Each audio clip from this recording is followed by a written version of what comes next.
இன்றே டவுன்லோட் செய்து உங்கள் ஃபேவரட் ஷோக்களை என்ஜாய் பண்ணுங்க. நீங்கெல்லாம் என் விஷயத்துல ரொம்ப பண்ணிட்டீங்க. சொல்ல முடியாது.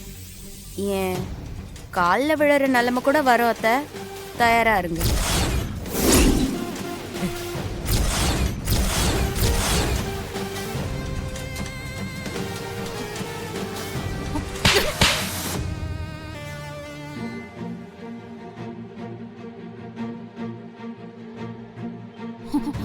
உன்னால முடிஞ்சது பாரு.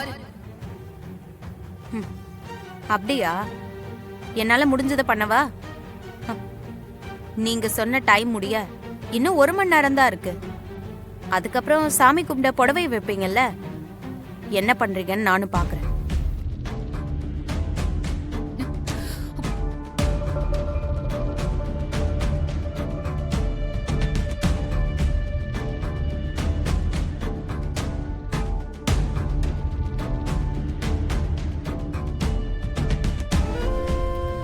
என்ன சித்தி, இவ இப்படி சொல்லிட்டு போறா? டைம் வேற ஆகுது. இப்ப என்ன பண்றது?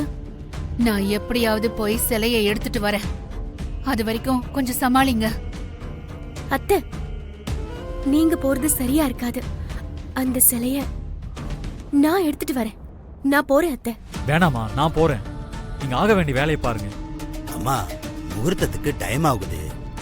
கல்யாண ஜோடிலாம் ரெடியா இருக்காங்க. சீக்கிரம் ஏதாவது பண்ணுங்கம்மா.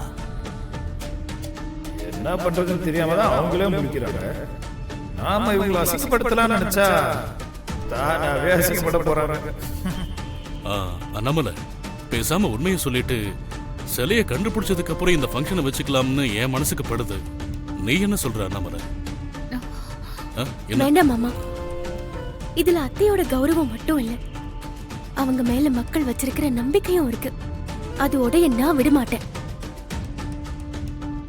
அத்தை, நானும் இவரும் போய் சிலையை எடுத்துட்டு வரோம் அத்தை. அது வரைக்கும் அம்மன் சிலைக்கு பதில் நீங்க அம்மனா உட்காருங்க.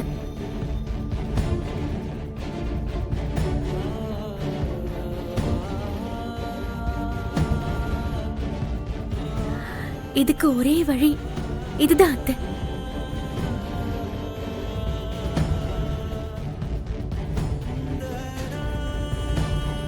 அம்மனுக்கு பதிலா நானா? நான் எப்படி? மறுக்காதீங்கம்மா, நீங்களும் பாக்குறதுக்கு அப்படியே அம்மன் மாதிரியே இருக்கீங்க.